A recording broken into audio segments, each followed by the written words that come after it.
সম্মানিত দর্শক শ্রোতা, পরম সৃষ্টিকর্তা যিনি অসীম দয়ালু, শুরু করছি তার নামে। আপনারা আমার এই 10ই নভেম্বরের যে ভিডিওটা, 10ই নভেম্বর রাতে প্লাস সকালের এবং দুপুরের যে ভিডিওগুলো, সেগুলো অনেকে দেখে আমাকে হত্যা, হুমকি, ধমকি, ঠিকানা এবং সাদা কাপড় সাথে নিয়ে হাঁটতে বলেছে। আসলে আমি কিন্তু সবসময় নিরপেক্ষ কথা বলার চেষ্টা করেছি। স্বাধীন সার্বভৌমত্বভাবে কথা বলার চেষ্টা করেছি। আমি যেটা আশঙ্কা করেছি, আমি যেটা অনুভব করতে পেরেছি, আমি আমার দক্ষতা, আমার বিশ্লেষণ মতে কথাগুলো বলার চেষ্টা করেছি। কিন্তু সেখানে আমাকে শারীরিক, মানসিকভাবে আঘাত করেছে। এমনকি আমার ২-৩টা মনিটাইজেশন চ্যানেল, ৩টে চ্যানেলকে আমার একবারে বাতিল করে দিয়েছে তারা। যাই হোক, আমি তারপরও সৃষ্টিকর্তার অশেষ মেহেরবানিতে আমি সফল। আমাকে সাদা কাপড়ের কথা বলে, আমি এই সাদা কাপড়, এটা হলো শান্তির প্রতীক। যাই হোক, আমি যেটা আশঙ্কা করেছিলাম 10ই নভেম্বর রাতে আমার একটা সরাসরি লাইভ এবং ৩টা কন্টেন্টের মাধ্যমে, সেটা আজকে প্রমাণিত হলো। ডোনাল্ড ট্রাম্প তার ভেরিফাইড টুইটার পেজে, অর্থাৎ এই টুইটারের মালিক হচ্ছেন এলিন মাস্ক। এই এলিন মাস্ক বিশ্ব সবচেয়ে বড় ধনী এবং তিনি ডোনাল্ড ট্রাম্পের নির্বাচন সকল বিষয়ে সরাসরি তিনি কাজ করেছেন। সেই ডোনাল্ড ট্রাম্প তিনি তার পেজে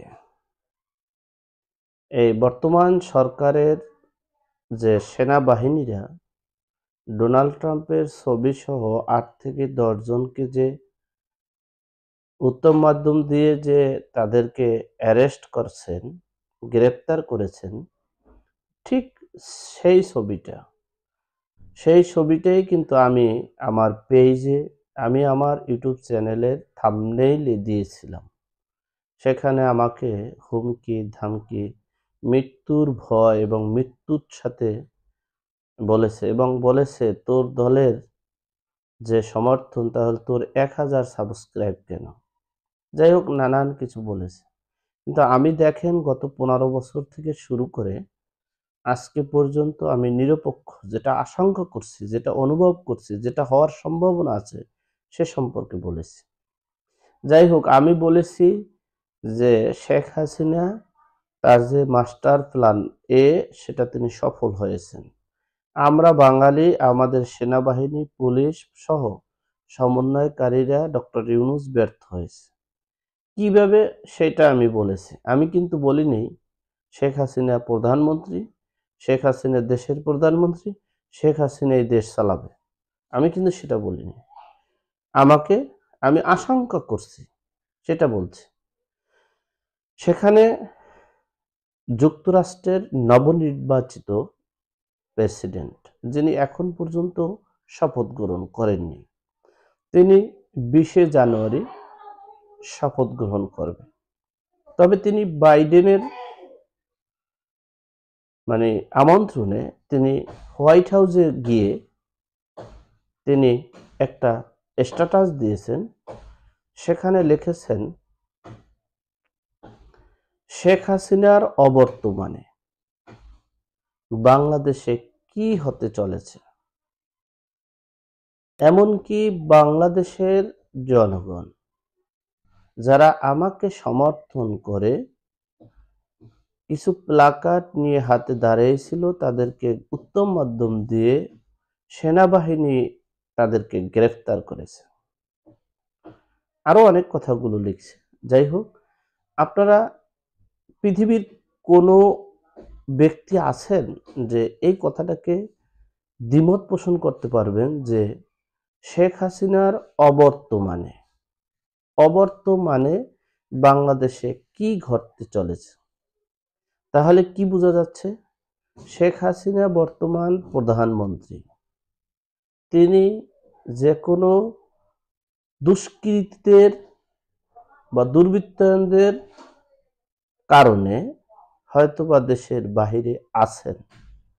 সেই মুহূর্তে দেশে যে অকারেন্স, দেশে যে দুর্বৃত্তায়ন, দেশে যত প্রকার অপকর্ম হইতেছে, সে বিষয় সম্পর্কে কিন্তু ডোনাল্ড ট্রাম্প বলেছেন। আচ্ছা, আমি বলেছি, আশঙ্কা করছি সেখানে আমাকে হত্যা করবেন, আমি ইন্ডিয়াতে আছি, কোথায় আছি। এখন ডোনাল্ড ট্রাম্প বলেছেন তিনি প্রধানমন্ত্রী শেখ হাসিনা, এবং শেখ হাসিনার অবর্তমানে যা কিছু হইতেছে তার হিসাব তিনি কড়ায় গণ্ডায় নেবেন বলেছেন। এখন ডোনাল্ড ট্রাম্পকে হত্যার জন্য একটু হুমকি দেন, এবং তার তো ঠিকানা আছে, তিনি জানে এবং শোনে। সবচেয়ে বড় বিষয়টা হচ্ছে, ডোনাল্ড ট্রাম্প আরো বলেছেন যে দেশের সকল গণ অধিকার, মৌলিক অধিকার এবং সেনাবাহিনী জনগণের বিরুদ্ধে চলে গিয়েছে। আপনারা 20 জানুয়ারির পর থেকে দেখবেন বাংলাদেশের চিত্র। সেখানে হয়তোবা আপনারা আমাকে এখন হত্যা করতে চেয়েছেন, তখন হয়তোবা হতে পারে আওয়ামী লীগ এলারা আমাকে বিরুদ্ধ করতে পারে, করবে, কারণ গত 15 বছরও তো করেছে। যাই হোক, সর্বোপরি কথা হচ্ছে, কোন জায়গায় কোন দেশে যাচ্ছে বাংলাদেশ আপনারা জানেন। কৌশলগত কারণে ইন্ডিয়া বলেছে সাবেক প্রধানমন্ত্রী, কৌশলগত কারণে, কূটনৈতিক কারণে, কিন্তু ডোনাল্ড ট্রাম্প কিন্তু সাবেক বলেনি, তিনি বলেছেন বর্তমান প্রধানমন্ত্রী। আমি আপনাদের বলেছিলাম যে প্রধানমন্ত্রী শেখ হাসিনা তিনি প্রধানমন্ত্রী হিসেবে অভিনন্দন লেটার ডোনাল্ড ট্রাম্পকে দিয়েছিলেন, এবং ডোনাল্ড ট্রাম্প প্রধানমন্ত্রী হিসেবে গ্রহণ করেছেন। এই কথা বলায় আমাকে অনেকে রাব ইউজ করেছেন, আমাকে অনেকে হত্যার হুমকি দিয়েছেন, আমার ঠিকানা চেয়েছেন।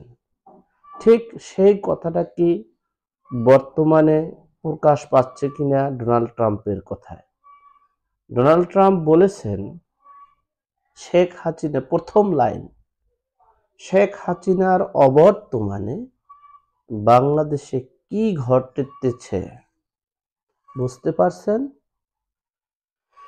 আচ্ছা, যাই হোক, এখন আমি বলবো সমন্বয়কারী সহ এই অন্তর্বর্তীকালীন সরকারকে বলবো, আমি আজকে সকালে দেখেছি একজন রিক্সা চালক, তিনি এমন পরামর্শ দিয়েছেন খুব চমৎকার, তাকে স্যালুট।